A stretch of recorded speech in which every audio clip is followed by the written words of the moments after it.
we have Dr. Ron Archer, who's the founder and president of Dunamis Africa. And Dr. Archer has an amazing 25 years professional career as a presidential advisor, executive leadership coach, United States envoy, military leadership, a consultant, a bishop of multi-churches, a professor at the University of East Africa, which is what we know as USIU. And he's also has a career as a best-selling author, an award-winning keynote speaker, and a much sought-after international business strategist. So we're in good stead here to discuss about transformational leadership. He's had 10 years in corporate America as a CEO of a non-profit organization. He's also been nicknamed the Maestro of Motivation as a speaker. He's also been honored with the Dr. Martin Luther King Leadership Award for his work in developing third world leaders. And he's now recently been partnering with the Georgia Leadership Institute for School Improvement and the Bill and Melinda Gates Foundation to support committed educational professionals. You're going to be in very good stead on this panel. Committed education professionals, but in the state of Georgia for their mission, No Child Left Behind. And that is something that when I talk to your fellow panelists, the issue of children and families is running deep. I had a session with the panelists before and just was trying to get a feel of each of them. And it was amusing that for me, and very interesting and thought-provoking that Dr. Archer talked about pressure is a privilege. And I said, what do you mean pressure is a privilege? He says, leaders are like tea bags. You never know how strong they are until you dip them in hot water. Then you can see the color, you can taste them. And I just thought of myself, what happens when I'm under pressure?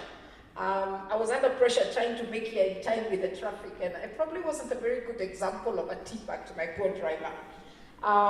So I think it's, as we're having this discussion, I would like some of you to ask yourselves, how do I work when I'm put in that hot water? What does flavor of my tea bag look like? Because it's in all of us that will come up with this solution. So welcome, Ronald, and Ron, it's a pleasure to have you here with us. The next person I'd like to introduce is Nora, a good friend of mine, Nora Dueso. Nora is I like the way she first writes herself, is a mother, wife, sister, and then business leader. With over 25 years experience in both local and international business, she has worked with multinational blue chip companies, as many of you know, in group strategy management and corporate relations, in what we call FMCG, which is fast moving consumer goods. And at present, and for quite a while, she's actually been the public affairs and communications director for Coca-Cola for East and West Africa, and she actually manages the brands over 30 countries. I know her for her frequent flyer miles. She's well traveled and she wants to rest at the moment. And through that, she has acquired a lot of wealth of experience to meet the challenging and ever-changing business needs. She actually was a beneficiary of the coveted British Council Chevening Scholarship Award. She holds an MA in Finance and Investment University of Exeter, UK, and she's a Bachelor of Honours. I didn't know we're fellow graduates of the same thing. She's a certified investor relations expert. She's currently the chairman of Junior Achievement Kenya. We have something similar. I was a founder chair. She's a non-executive director of Barclays, a board member of Gender Violence Recovery Center, a member governing council of the Managing University of East Africa, and she's an honorary fellow of the Kenya Institute of Management, KIM. And talking with Nora, I was asking her really about herself and what makes her passionate. And she told me, Mary, I'm passionate about young, vulnerable people whom society has deemed failures. You know those people of primary and secondary? You know those ones? That is what she's really passionate about. And she sees them as potential unfulfilled. And her joy is how can you work to make that potential be fulfilled. So welcome, Nora. It's lovely to have you. My next panelist I'd like to introduce is somebody I've met this morning, but something I've heard of and seen, is Dr. Paula Kibira. And Paula loves to see the first love coming together. She's passionate about family, she's passionate about marriages. And when she told me first love, I said, what do you mean? She says, do you remember when people first meet and there's that spark? That kind of thing that doesn't matter what your parents say, society, you just come together. And it's such a painful heart to see that broken in families and marriages. And that is really her passion. Her second passion is to build up somebody so that they go beyond her title. She wants to see professors and people way above that. She's a life coach, motivation speaker, entrepreneur, and a minister of the gospel of Jesus Christ. She actually is the founder and general overseer of the Kingdom World Builders Ministry, which is, she registered in England and Wales, and has actually been living there for over 20 years, and is now back at home, back in Kenya. She's the CEO of Lifelong Vision Kenya, a company that she founded with her husband. And Lifelong Vision, for those of you who want to check it out, is a catapult for equipping and coaching the youth. So the two of you already, we see people who love youth. Here's a third member of it. And she's actually coaching African women entrepreneurs. And in doing that, she formed an organization called the Voice of Africa that opened doors for government grants for the African woman. So what a lovely person to have on this conference. She's the author of also Renewing Your Mind for Success. She holds a diploma in coaching and mentoring, a BBA, an MBA, and a PhD in divinity. She's also a host in a TV station called Three Stones TV, which is a Kikuyu digital station. She has a weekly show called Building Strong Families. And I'll all ask you to please go and tune into that TV station because I think it's wonderful. And the reason I say it's because I'm biased, it's owned by my sister, who many of you know started Kameme and started K24, Miss Rose Kimotho. Karibu sana, Dr. Paula Kibera. I bet you didn't know that about me. No, you didn't. She's my sister, a very hardworking woman entrepreneur. And last but not least, I would like to introduce Salome Nderito. Salome has a passion for developing youth and developing people. Actually, for her, if I can develop people, that's what she loves. And she's working with universities and has been focusing on that pipeline, starting at the pipeline at the beginning. And so she works for Unilever. She's a human resource director for Unilever. But they've become smart. They've decided that we go to the beginning. So they develop people and work with universities just to develop youth. But of course, they have a wonderful selfish model, which is win-win. They get the top crop. And actually, I was very surprised to hear the many programs on coaching that you do with 5 universities and some that JUCAT even won. The program was called Ideas Trophy, and really working at innovating and working with universities so that they can get young people into professional life. They give them all kinds of skills, how to manage yourself, how to manage your money, how to build a career. Salome has 15 years experience over as a HR professionals in the middle and senior management at a national Pan-African level. She leads Unilever's leadership and development strategy across East Africa and Southern Africa. And prior to her promotion, where she's currently HR director, that's what she was doing. She holds a management degree from University of South Africa. She's a chartered member of the Chartered Institute of Personal Development UK. And she holds additional diplomas in business systems and design. She's married with 3 kids, a daughter, 2 daughters, and a son. And what I like about having Salome here is that she actually is very much in the gender area. And I think you bring a wonderful perspective to us in this panel as we talk about leadership development. So please give them a hand since I've spoken for so long. Maybe I'll just go to each of you and ask you a question, just in short, starting with Ron.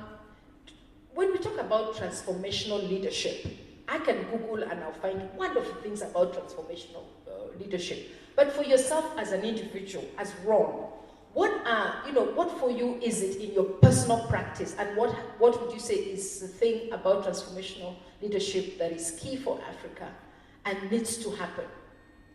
I think it's understanding that leaders must see themselves always as servants of the people and be able to return investment dollars back to them in viable, realistic, tangible ways, and that they're there to serve. One of my greatest books I've read is called Strength to Love, As You Lead and Transform People, and the quote is, I cannot teach what I do not know, and I cannot lead where I'm not willing to go. If I want to see change, I must become the very change I expect to see.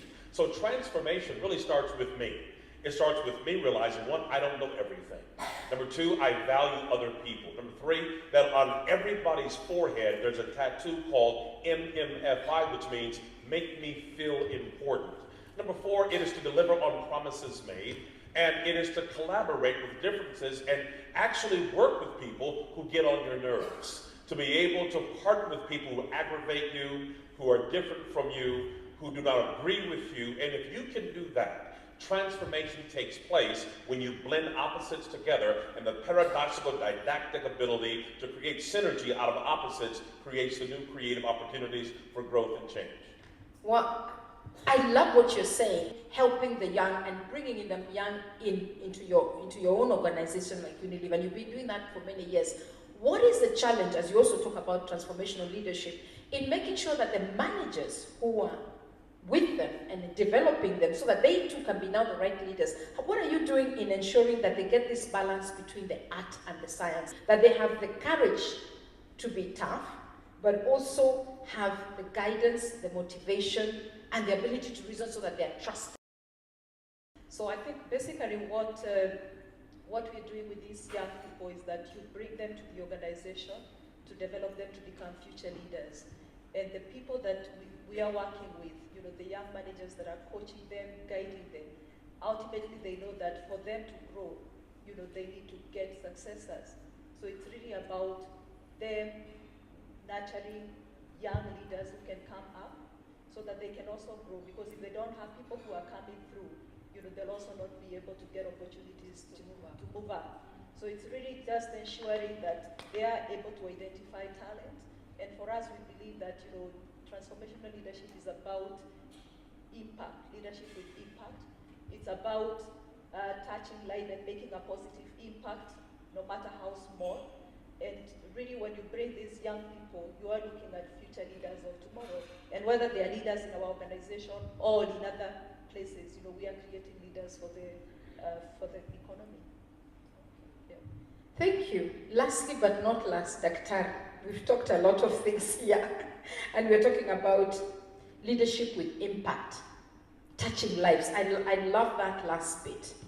Come to your ministry and what you're doing with women and leaders. And I'll give you the hot potato before we throw it to Ron. At the national level, because with your ministries, you're touching lives, you're touching families, you see them at that lowest unit, and then we have now the highest unit, which is a national state. You have political leaders, you have national leaders, you have all these people. To you, as you look at national leadership, which is influenced from the family level, what is it that in Africa, listening to what Dr. was talking about Africa, and that it's our turn, we're rising now, but that gap for us to be a nation with impact? As Africans now, start changing from where we are seated. We cannot change people. We have to change from where we are and see a broader picture of Africa. Let's not see just the village where I come from. I must see the city from that village. Because if I don't see that, then there will be no transformation. People will always think the village mentality. We need leadership where I will lead you where you're going. What I want is to sit with you and get your ideas. There's one thing I come to think when we talk about transformational leadership, and when Nora and Dr. Archer was talking about, and looking at it is like, you cannot transform people without coaching them.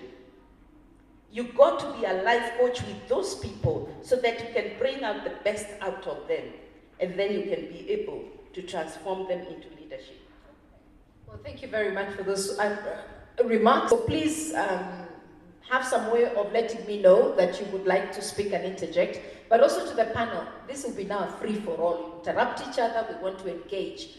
And I've heard all of you what you said, and I love it. You're saying start with the self, servants of the people, don't think of yourself as an African, which really resonated with what Catherine Musisi said about it. You know, it's about attitude, it's about it's how we think and our attitudes. You need courage, be an investor, be an investment. It's an art, science. You have to have the intellect, ability to reason, to have resonance, guide, motivate, which is coach, groom successors, as Salome was saying, and touch lives.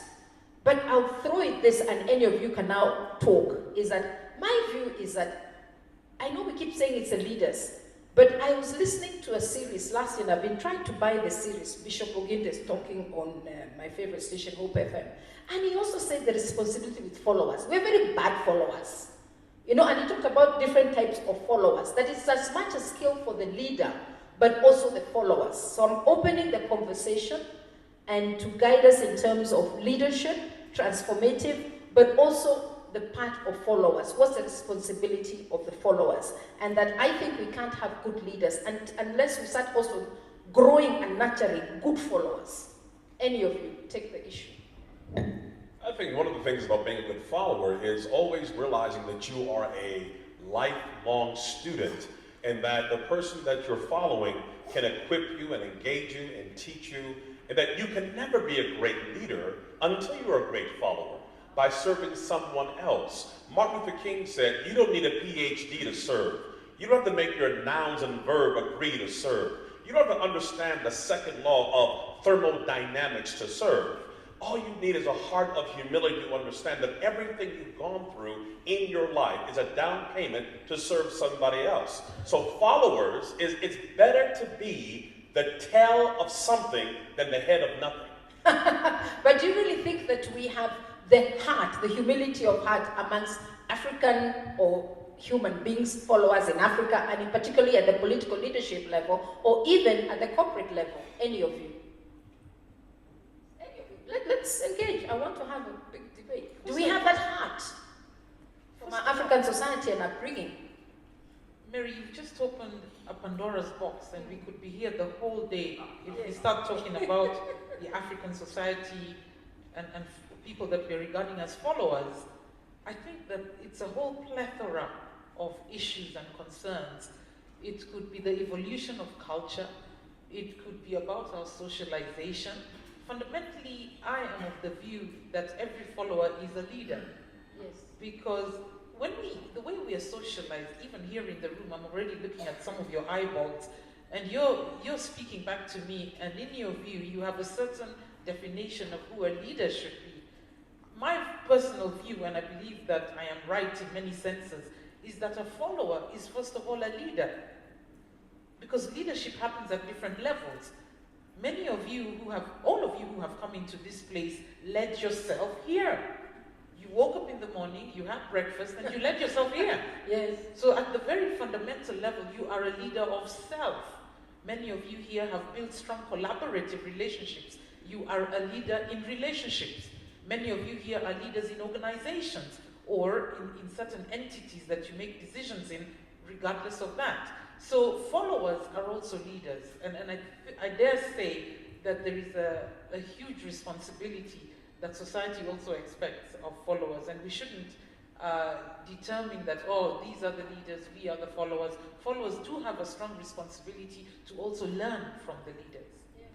Can we hear from the floor? Who is disagreeing or agreeing? But I love people who disagree. Thank you very much. My name is Lilian Kithuka. I would perhaps like to make a comment that also carries with it some questions for the panel. And we began our conversation this morning by talking a lot about women, and now we are talking about leadership. And one of the things that occurs to me, for those of us who are somewhere getting to mid-age, is that a lot of us are still searching for our true selves. And one of the things I've been wondering as the panelists have been talking is, at what point do we really inject effective conversation, particularly with women, in terms of age, in order for us to be able to find our authentic selves and therefore connect with our purpose a lot earlier in life. We also talked about, Africans, and how women are resilient and hardworking. And I have a background in HR management, and one of the things I have observed a lot in Africa, and perhaps this takes a bit of a negative tone, is just that disconnect. We've been talking about followers being leaders now, and just how when you come to workplaces and our work culture, our following of set out procedure tends to be very poor. And I'm asking, looking at our African society and the fact that we are resilient, hard-working people, where has the disconnect come when we go into structured setups, and that cuts across both women and men? Okay. Those are two wonderful, wonderful questions. And I think the first one about, the conference is about women. It's about Timeless Women Conference, but we have different panels. So this one is Transformational Leadership, and we do have, and we have various themes, but of course we'll bring in the issue of women, and I'm glad you brought that in, because I also have a challenge for the panel. So the first question is that many of us are searching for our true self, our authentic self. How can we help bring that back earlier so that we can truly be, have the right leadership? I don't know who would like to answer that one. And then the second one, you will run. The second one was about Africans and culture. And we, women are resilient, hardworking, and there's a way we are socialized into followership.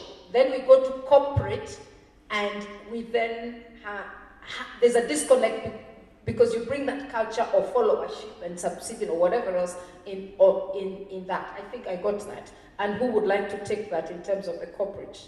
Nora or yourself? Salome, who would like to take that question? You'd like to take that. So let's take the first one and then the second one. I think in finding your purpose in life as a woman, as a man, as an African, as an American, as I am, is first identifying what you've gone through in your life experience, and identifying what has caused you great pain. As Nietzsche said, what does not kill me only serves to make me stronger. I was raised by a great woman. My hero is my mother. Abraham Lincoln said, all that I am and all that I ever hope to become owed to my dear mother. But my mother was a prostitute. My mother sold her body at 14 to take care of her family. She would give herself away and make money with strange men. But even though she was at that level, and all my uncles were on drugs, I saw them shoot up heroin in their eyeballs, under their tongues, robbing people in the snow in the ghettos of Cleveland. Even though my mother was at the lowest rung of life, she had an attitude and a belief that it's not where you begin, it's where you end up. My mother would make me read books about great women and great men. Even though she was not there, she expected me to overcome our background and our dysfunctionality as a family. So I admire women who are resilient, who can see beyond their circumstances, who have an attitude that says, I'm not going to quit, I'm not going to die, I'm not going to give up, and the generations yet before me shall be greater, and their attitude determines their altitude, and nobody can ride your back unless it is bent, and nobody can put you down unless you agree with it. So no matter where you begin in life, have an attitude and a belief that you are a climber, and the person on top of the mountain did not fall there. I was born a trick baby to a prostitute. Today, my mother's one of the wealthiest landowners in Ohio. My whole family's involved. So I don't care what you've been through, where you start, how bad it may be, your attitude determines your altitude, and if God be for you, who can be against you, ladies? It's your time to rise and shine.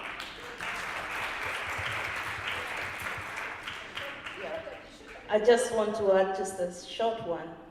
She has to connect oneself in early life. There is no time. Let me tell you, young girl, there is no time. Time is yours. You can connect now, you can connect after 30 years. The choice is yours. It's not in the place of work, it's not in other people, it is in you. Whatever is inside of you, you can make the best out of it. And you can be the leader who you want to be. So it's up to you. It's up to you to find yourself. Don't look for people to find you. Find yourself first, and then they'll look for you. Okay. But I still want to come back to her question in that I'm involved in a program called Female Future, run by FKE. And the Female Future program is to help women understand how power works and do the soft things to get them into the leadership position. And I think her question, I could put it another way, and saying that women don't help themselves because they want to be liked. My view. Women want to be liked, you're socialized, you're culturalized to be hardworking. Proverbs 31 women, which we interpret our own way here, Gutumia Gada in Kikuyu, and a good woman is the one that shuts up, Gutumia in Kikuyu. All those things, so we are made to be very good followers. So we don't want to create ruffles in the political landscape, in the corporate sense. We want to conform, we don't want to put ourselves out there for leadership positions. We don't want to apply, we think we don't qualify, there's a better man.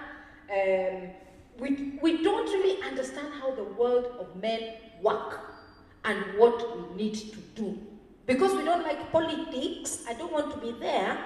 We don't study those politics. We don't network. We don't want to be seen. We don't promote ourselves. It's not nice to promote ourselves. We'll wait until somebody says, I'm good. You don't raise your hand and say, I'm very good at that. So for me, that's what you're trying to understand. What is that disconnect? Because to be leaders in corporate, in parliament, in wherever, in Africa, we need to understand the ballgame. So Nora, what's your view? Yeah, thank you. And I'll touch on your second question a little bit, where you made a remark that women are resilient, they're some of the most hardworking species of the human race, but there seems to be a disconnect because, like it was earlier said, that many women in organizations, and I think Mary, it's you who said that many women in organizations are really at the bottom of the pyramid. Now, Catherine said that. Now, the shock of your, Christine says that. Sorry. The shock of life, what I discovered in corporate, and I've been in corporate for nearly 18 years, is that corporates do not always work on meritocracy. Yeah. It's not about how hard you're working. Yes. Work hard is given. But there are a lot of other fundamentals that are necessary for you to go up the ranking. Now, I can say this very boldly, even though I see men in this room, that the corporate world is rigged. So however much you lean in, you're leaning into a rigged situation. And like Mary has clearly articulated that it's a man's world. Organizations, spaces, setups have historically been created by men. We're only talking about flexible hours, only over the last couple of years. And the thing that women leaders have to realize is that if we are to push and press in, there's more to meritocracy. And here I'm talking about building lasting, authentic, collaborative, meaningful relationships. You've got to build relationships.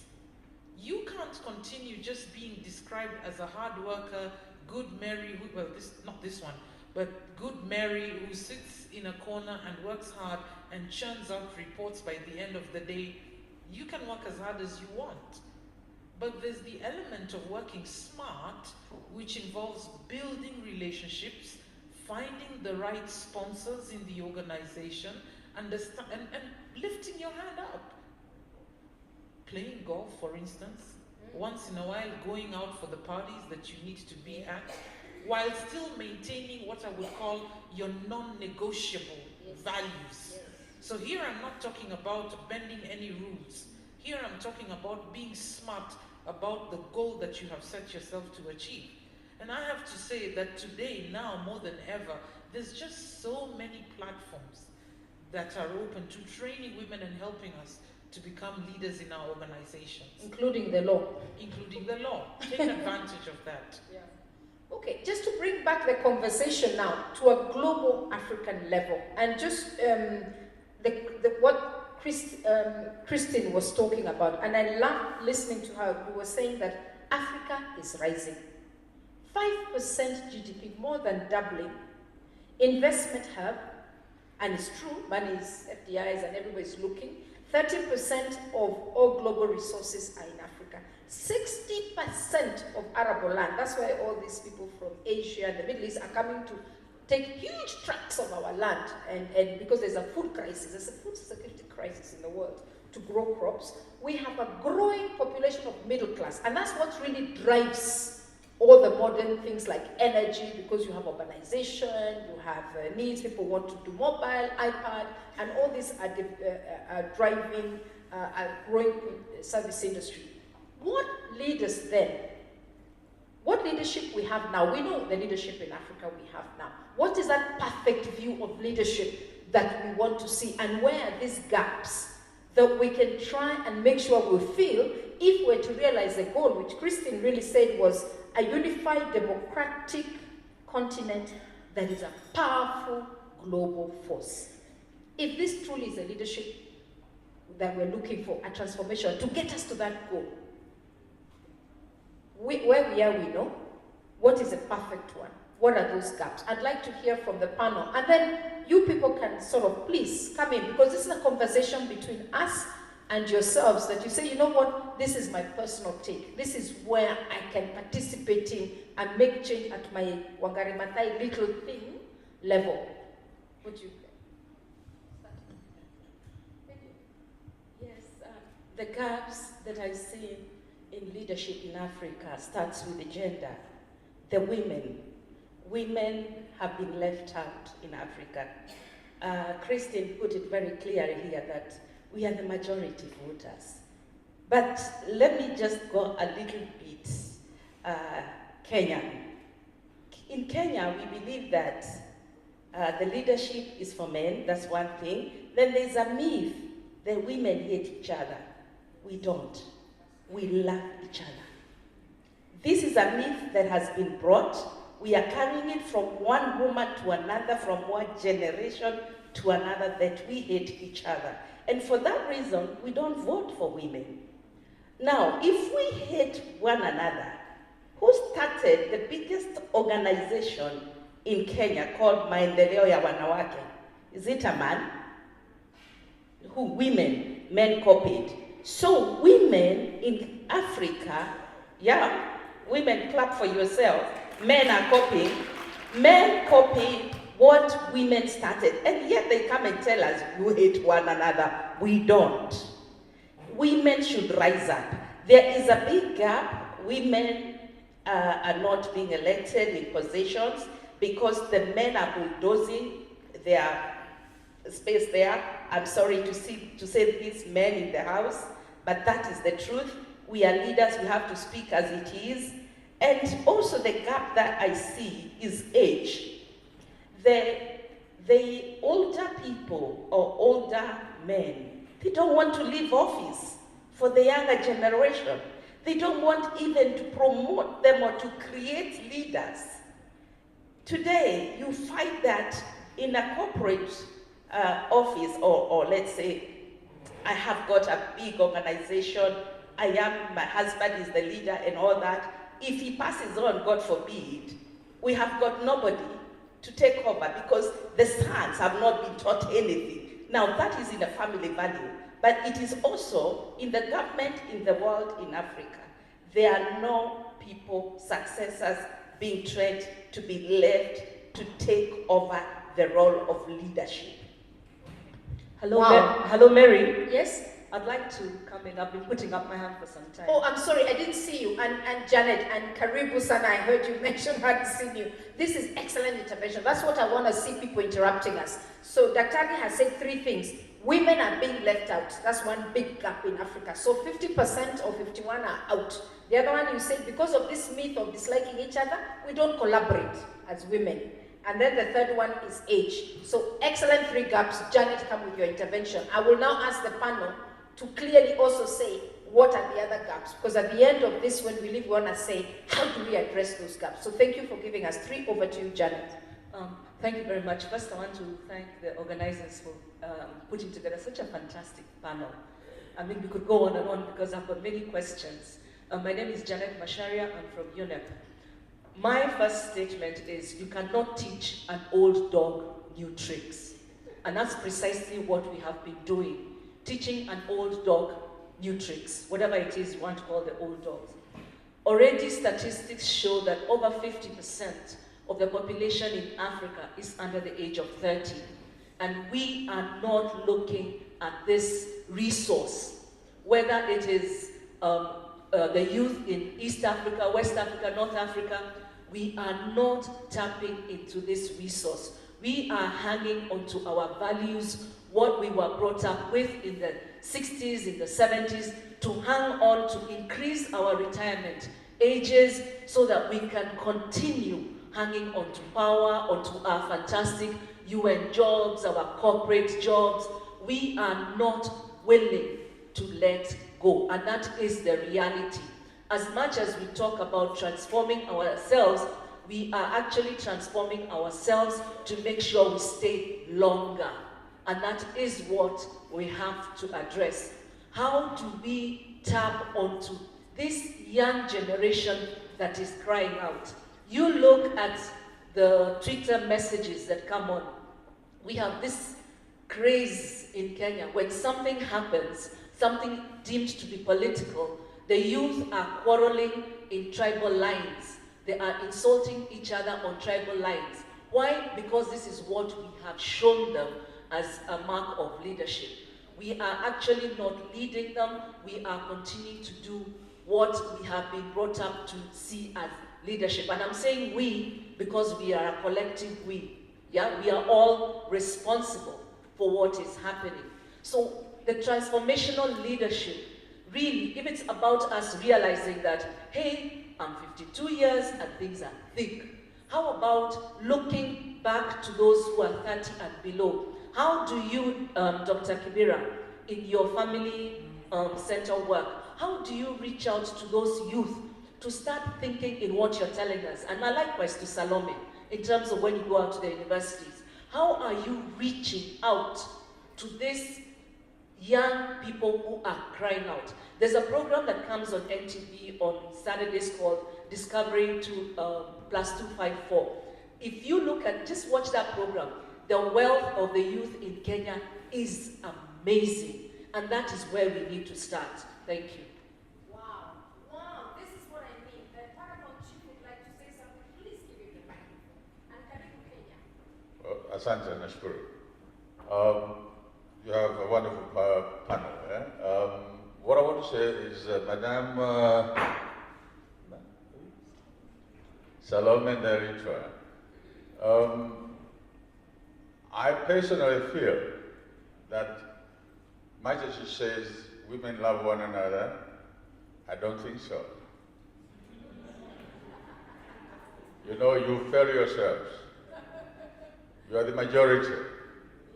But you don't want to take leadership positions. You don't vote for one another.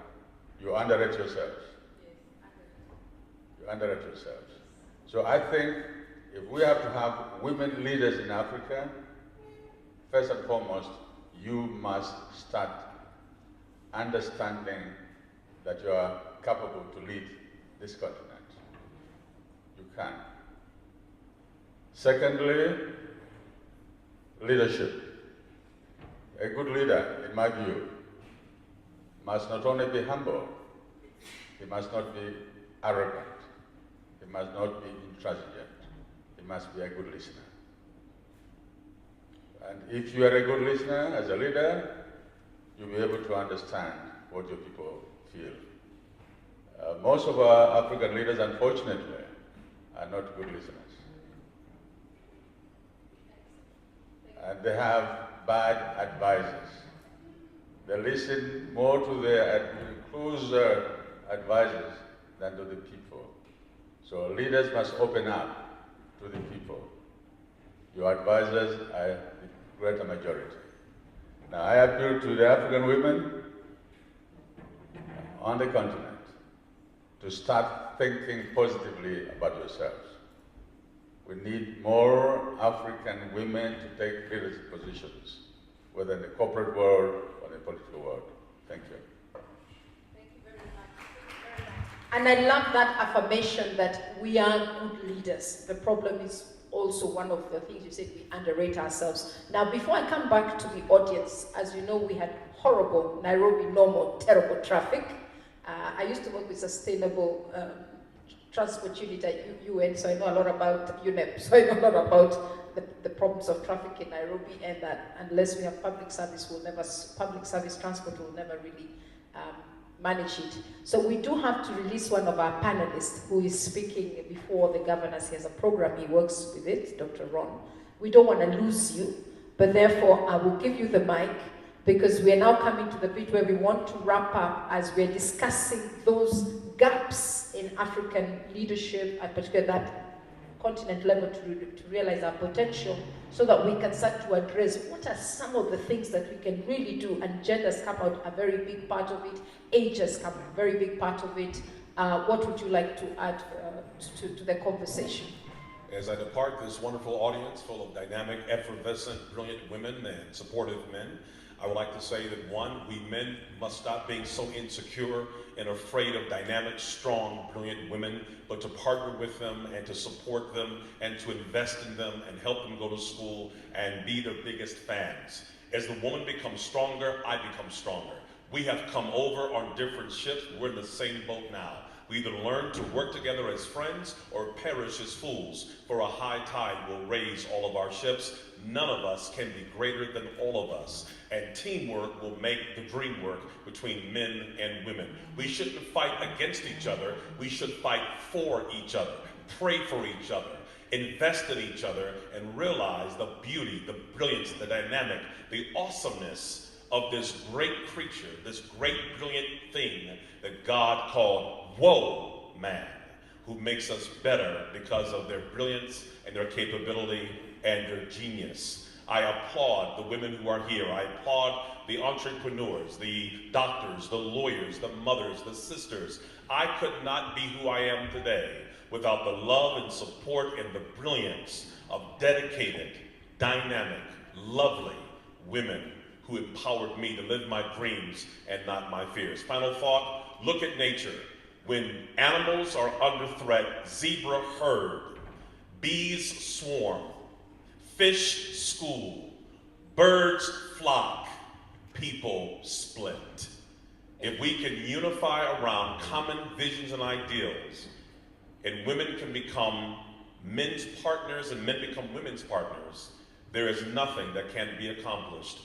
The first sin in the garden was not Eve eating the apple. It was Satan dividing Adam from Eve. And that's what caused the destruction. We come together as one body and one mind and one soul. Nothing can stop the people who are unified. God bless. Wow, thank you so much. Let's give him a hand. And thank you for honoring us as a woman champion. Thank you so much. Now, back to the ladies. We had wonderful feedback from the stage. There was one hand that was up here on the table, the lady in black with the glasses. And then one more. Will there be one more? Then I come back to the panel, because the panel has also been challenged and questioned. And so that lady there. Do you have a mic? Yeah, I do. My name is Judy. Mine is not more of a question, but probably it will become clearer as I continue. But mine was more focused to answering Janet on the question of the platforms that are available to the youth. And for example, just given the Kenyan setting that we have, most of the population actually it's composed of poor people. 70% of Africans are agricultural people, yet of course we know the kind of farming that they do is more subsistence, meaning that they have very little money, or rather wealth. And Nairobi, for example, has around $1,800 million millionaires, compared to, for example, England, that has around $70,000 US dollar millionaires. So now for the youth, what can we do as the youth is at times we tend to maybe focus on what can be handed down to us, and maybe that is a thing that has been making many people in the government retaining their positions, thinking that what will I do to my children, what is the inheritance I'm supposed to leave to my children. So when we see 60-year-olds, 70-year-olds fighting to stay in positions, but I think the active thing we can do as the youth is to fight and to retain our position, not to wait for things to be handed over to us, but rather to be active. And again, maybe the question would be, yes, maybe she has talked about Discovery 254. Many youths, some of them rather, are being active in terms of taking their entrepreneurship, for example, something I'm very passionate about. But where are the platforms that we can use to be able to raise our voices? Kenya, we know of kazi kwa vijana, but ultimately pesa inaenda kwa wazee. So what is sustainable amongst the youth? What are these platforms that we can take to be able to step on and become the great women or great men in the country? Okay, very good point, and we'll come back to that and I'll also ask the panelists to respond. So we are talking about the gaps, and the speaker there has identified another gap in terms of where are we as Africa, as Kenyan leadership. And for us to reach that goal that Christine talked about, we're really talking about what that perfect leadership will take us to. What are the gaps? We've identified age, and within age there's AB, we've identified women, we've identified group swarming, the dynamics, elephants herd, so we lack that group dynamics. What are the other gaps that you see? And then we'll be wrapping up now in saying is, what can we, each of us, individually or group-wise, do to bridge this gap? Thank you. I think that if we talk about Africa as a continent in particular, all continents around the world have issues. Every continent around the world is dealing with its own issues. And I like what, I believe it's Janet who said, and I know this is a women's conference as opposed to a youth conference, but this is about transformational leadership. And one of the comments you made earlier is that realistically over 70% of Africa are under the age of 35. To be honest, this continent has the largest reservoir of young people all over the world, of which roughly 50% of these young people are girls and young women. I think that one of the biggest gaps in our leadership, and I'm looking at really designated top leadership, is political willpower. And I'm going to use the mindsets of our African leadership, how it is that we think. Earlier we had said that leadership is not just about intellect, but it's also how it is that we think, how it is that we're able to garner positive emotion to drive change. And why is it that we cling on to positions for years on end? It's really about mindset. And I'll give an example that I've given before in a different forum. That why is it that countries outside of countries in Africa have developed and accelerated momentum in terms of economic development, social development, far much better than we have as a continent? Is it that we don't know what it is that we should be doing? If you go to, and this is an example I love using all the time, Mary, if you go to a country, an island like Singapore, you will marvel at the strides that they have made, the progress that they have made in that particular country. And at one point in time, Kenya was at the very same level as Singapore. If we chose to fly everyone in Kenya into Singapore and chose to fly everyone from Singapore into Kenya and give us 30 years, systems that never worked would start working here in Kenya. Systems that worked in Singapore would stop working. It all boils down into the empires of the mind and how it is that we think. Because one book that I love reading always says that there is nothing new under the sun. What stops us from having the willpower and the power of collaboration to work with other nations that have done well and implement the same policies here and customize them for our good? That's a huge gap. Political willpower. Wonderful. Thank you. Isn't that powerful about the Singaporean example? I've never heard that before, and I will start using it. I'll give each of you now just 1 minute to wrap up, to give what you think are the gaps, other than those we talked about. Respond to one or two things, a minute each. We're running over, and yet this is so interesting, isn't it? I would have loved to take more of your questions, but that's why we're here until tomorrow. End up with a fantastic dinner. So please stick around and tell your friends who couldn't make it, they need to be here. Okay, so I think I'll still touch on something that has already been said, and this is really about women, but more of women, the challenge that I see, more of women empowerment. So if you look at, women account for about half the global workforce and about 70% of the global consumption demand. Women also, lag behind men by about 15 to 25%, even in the most gender equal societies, both on economic participation and advancement. And then you'll find that in Africa, and particularly in Kenya, women are overrepresented in seasonal work, low productivity jobs that are low paying, and they also, so therefore lack advancement. So if we empower, so what it means is that we are ignoring half the workforce, global workforce, and by ignoring half the global workforce, it means we are realizing half the world's potential. So if we empower women, we will be able to get to a greater place in Africa. I think the one parting shot, or the one thing that I would like to say, is that as women, we need to believe in ourselves. Because if you don't believe in yourself, nobody else will. So we need to believe in ourselves, and we need to set our stakes high and go for it. Fantastic, fantastic.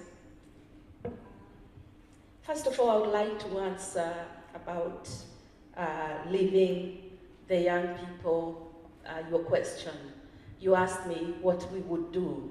As leaders, I believe that what we are lacking is skilled people. We need people who are skilled. We've got graduates who are in their 30s. They are pulling cocotenis. But if they are taught skills, because that is what is lacking, young people need to be taught skills, and then they'll be given the tools to work with. There's no point of giving them the money first without teaching them the skills. The other thing is, I still believe that women will love each other, and we can do better than that. We can vote for each other, we can encourage one another as we always do, and I know that we can be the best leaders that the world will ever see. We have got one leader only in Africa, woman, president. How much more if we had two? I'm sure it will be better. Wow, thank you. I'd like to summarize what I think I heard from yourselves and from the panel. But before I do that, Nyakan had put up her hand like 2-3 times, and I said, hello, we are talking, you listen to us, but now we will listen. You had a contribution to make as I wrap up. Thank you very much. I was actually wanting to give Christine to just give some few remarks, but since you've asked me to talk, I will. 2 comments only. I think the panel, you've done a fantastic job. I think you agree we had a great team. Thank you very, very much. It's only that we are late, but really, this is really great. So I'll not repeat what they have said. I think I'll just add on to skills development. The leaders need to identify where the gaps are in the continent, where the opportunities are. I feel leaders should be thinking ahead to see where the opportunities are and preparing for those opportunities. So for example, where women are concerned, when we look at where Africa is going, the oil, energy, gas, extractives, these mostly male-dominated sectors, can we open them up for women? Can we decipher, demystify the complexities in the minds of women about these things being hard, and maybe open up the space for them in terms of just simple training. If it's construction, can we just give them masonry so that we open up an additional opportunity for women, 1, to have a livelihood, 2, to economically be empowered, and 3, just to develop a new skill. So that gap. And then one other comment I had from a question that came on the floor on how would people find their purpose. I think the question one needs to ask themselves is, what would you be doing if money was never a challenge? If you never ever had to worry about the money, what would you be doing? That will start to lead you in the direction of purpose. Steve, you have a comment before I wrap up? Just a quick comment on where the gap is. And I believe that in addition to everything that has been said, the lack of long-term thinking, multi-generational thinking. I mean, China is implementing its 100-year plan for Africa. All other countries, Japan, they have 100-year plans, but we are very, short-term in our thinking. We are not multi-generational. We are just only thinking about I, me, and myself now. And maybe it's the good weather or, the wonderful climate in Africa where you can actually sleep outside without a lot of challenge. We need to rise up. And also another big challenge which is around this is the chai. Give me chai. It's the corruption. And unless we are able to tackle this, leaders are making critical decisions on behalf of their nations within their own personal interest. And that really drives us really low. Those are two wonderful, wonderful contributions. So mine now come to 8 that I have been taking down for the people doing what's that thing called when people are writing? There's a very good word when somebody's in a conference and there are people who write. Rapporteur. For the rapporteurs, because we really want action. One thing that Nyakan has said, I just don't want to have a conference, as she said at talk. We want to then come out with those actions, help perhaps write policy papers, share them widely with government, with NGOs. So I have 8 of them, and I'll start with the ones given last because they are so key and they're on top of our minds. Corruption, the chai. These are the gaps that are will lead to the fact that we will not see a unified, democratic continent that is a powerful global force. And that eats at the very, very heart of us. And I'm in the energy sector, and I'm seeing that. I've been seeing it in other countries. As oil is coming to Kenya and Eastern Africa, we're seeing those interests competing, and those interests dislodge us from moving forward on what is critical. The other one was that lack of short-term thinking, 5-year plan, 20-year plan, and when we have a very long plan, it's 2030 vision. And we know the great houses of England, the way they used to have income distribution, only the eldest son used to inherit the estate and inherit the business. So they had a way of keeping the economic power. Here what we see is that we divide our plot. It starts as 30 acres, we divide to the sons, who divides to the sons, who divide to the sons. So you institutionalize poverty. So it's that kind of thinking both for the continent and a personal level. Then the other one was leaders need to identify opportunities and plan for them. If it's oil, if it's extractives that you have, if it's the sun, if it's the solar, if it's arable land, what is the plan? So that's another real gap that we identified. There's one I put through in terms of education on civic responsibility at the personal level. That ability for people to learn how to be followers instead of so much for the self. Then one that was identified by Ron is this lack of group dynamics. He said bees swarm, elephants or zebras herd. Why aren't we as a continent, as a country, swarming to come together as a people? So we say, you know what? And we've started to do it at a personal level. Chamas work very well. Men have now, even companies have become, Transcentury started as a chairman. I know it's the way in my house. I didn't join. I'm not a man. I should have joined as a man. So I'm telling you, that idea, that power of chama is that group dynamics that show you have a bigger clout when you're a group. The next one that we talked about was really the myth of women hating each other. But what is strange is that 4 of the other topics that were mentioned, the last one was age. We talked about age, and one was the older people don't want to mentor and leave others. That was age A. And age B was we're not allowing the new young generation to positions because of culture, the socialization. And Janet talked about either 70 or 75% of the people on our continent being less than 35. And we have to realize this is a huge power, just like we think women are a power. This is a huge power of motivation. And what can we, at a personal level, little thing, and at a company level, as a leader level, allow these young people? But the other 2 points, and they are strong because they're not weighted on numbers, is the issue of women. One, women are more than 50%. Either it's 50.9 or 51.2 or whatever. Women are the bigger. But in leadership, anywhere, they are not that commensurate level. So we are living out a huge gap. And I think, Nyakan, you must have truly thought through by saying this is a women conference. Because until you bring those people to the mainstream, you will not be able to move. The second point about women was this myth that we hate each other, so we don't collaborate. I would agree with you, Daktari. In the African society, you cannot have a marriage, you cannot have a death, you cannot have an itega, you cannot have when a child is born without women. The first people when somebody dies, they put on their kanga and they bring the sugar, they bring the milk, they take over your household is women. When you're having a marriage, the first people who sort out everything is women. The cottage industries that began in Kenya, whether it was water projects, whether it was building a church, whether it's coming up with the baskets, were women. The chama is women. I think it's not that we dislike each other, it's we don't understand how to large scale that collaborative force that we already do at the grassroots level.